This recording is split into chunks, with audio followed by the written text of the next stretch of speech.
नमस्कार, मैं Mrs Anita Jack, Sheth विद्या मंदिर English high school and junior college में से हिंदी अध्यापिका। बच्चों, आज हम पढ़ेंगे छठी कक्षा हिंदी पाठ्य पुस्तक में से दूसरी इकाई कविता क्रमांक 9, वह देश कौन सा है। प्रस्तुत कविता में कवि राम नरेश त्रिपाठी जी ने भारत देश की विभिन्न विशेषताओं की सुंदरता का वर्णन किया है। मनमोहिनी प्रकृति की जो गोद में बसा है, सुख स्वर्ग सा जहाँ है, वह देश कौन सा है। जिसके चरण निरंतर रत्नेश धो रहा है, जिसका मुकुट हिमालय, वह देश कौन सा है। नदियाँ जहाँ सुधा की धारा बहा रही है, सींचा हुआ सलोना, वह देश कौन सा है। जिसके बड़े रसीले फल, कंद, नाज, मेवे सब अंग में सजे है, वह देश कौन सा है। जिसमें सुगंध वाले सुंदर प्रसून प्यारे दिन रात हंस रहे हैं, वह देश कौन सा है। मैदान गिरी वनों में हरियालियाँ लहरती आनंद में जहाँ है, वह देश कौन सा है। जिसके अनंत धन से धरती भरी पड़ी है, संसार का शिरोमणि, वह देश कौन सा है। सबसे जगत में जो सभ्यता रहेगा, जन जन का दुलारा, वह देश कौन सा है। नवक्रांति के पुजारी सेवक सपूत के, भारत सिवाय दूजा, वह देश कौन सा है। मनमोहिनी प्रकृति की जो गोद में बसा है, मनमोहिनी यानी सुंदर, मन को मोहने वाली प्रकृति, निसर्ग जिसमें बसा हुआ, जहाँ स्वर्ग सा सुख है, वह देश कौन सा है। जिसके चरण निरंतर हमेशा रत्नेश यानी सागर, जिसके चरण हमेशा सागर धो रहा है, यानी जिसके चारों तरफ सागर फैला हुआ है और जिसका मुकुट हिमालय जैसा पर्वत है। नदियाँ जहाँ सुधा की धारा बहा रही है, सुधा यानी अमृत, मानो सदियों से जिस देश में नदियाँ अमृत की धारा बहाती आई है। सींचा हुआ सलोना, वह देश कौन सा है। और इस नदियों की अमृत धाराओं ने हमारे इस सुंदर देश को सींचा है, वह देश कौन सा है।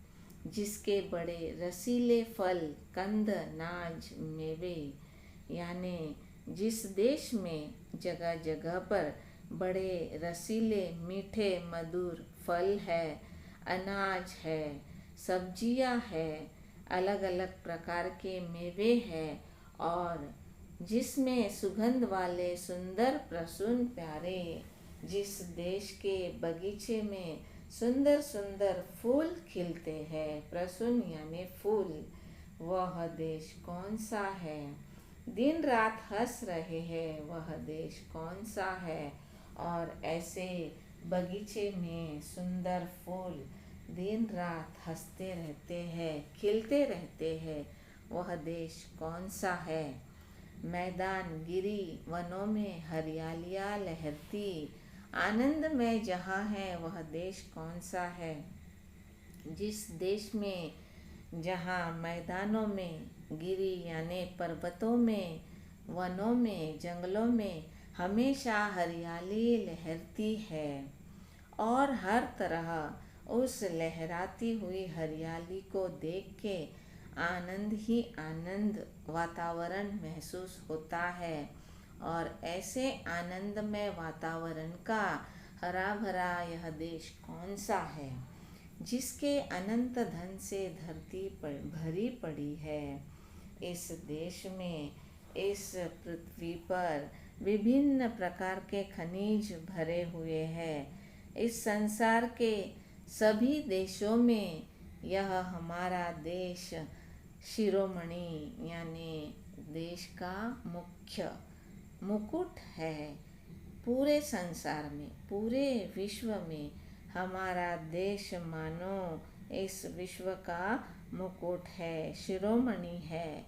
तो ऐसा यह सुंदर देश कौन सा है। सबसे प्रथम जगत में जो सभ्यता रहेगा, सभ्यता, सुंदरता, नम्रता जिस देश में जगत में सबसे पहले आई है, और ये सभ्यता हमेशा रहेगी भी। जन जन का दुलारा वह देश कौन सा है। जिस देश में जितने भी नागरिक बसे हुए हैं, उस देश के प्रत्येक नागरिक का वह बहुत प्यारा है। हर नागरिक को भी यह देश अपना दुलारा मानता है, अपना प्यारा सपूत मानता है। तो ऐसा यह महान देश कौन सा है जिस देश के सुपुत्र ने अपने देश के लिए अपने प्राणों को त्यागा है। इस देश में नवक्रांति के, नए नए विचारों के, नए नए खोजों के अनेक पुजारी है, अनेक सेवक है, और यहाँ अनेक वीर सपूतों ने, वीर पुत्रों ने जन्म लिया है। तो ऐसा वह महान देश कौन सा है। भारत सिवाय दूजा वह देश कौन सा है। आखिरकार कवि कहते हैं कि ऐसी महान विभिन्न विशेषताओं का जो देश है, वह महान देश हमारा भारत ही है। इसके सिवाय कोई दूजा देश नहीं है। आपके लिए होमवर्क है, इस कविता को लिखकर चित्र बनाना है।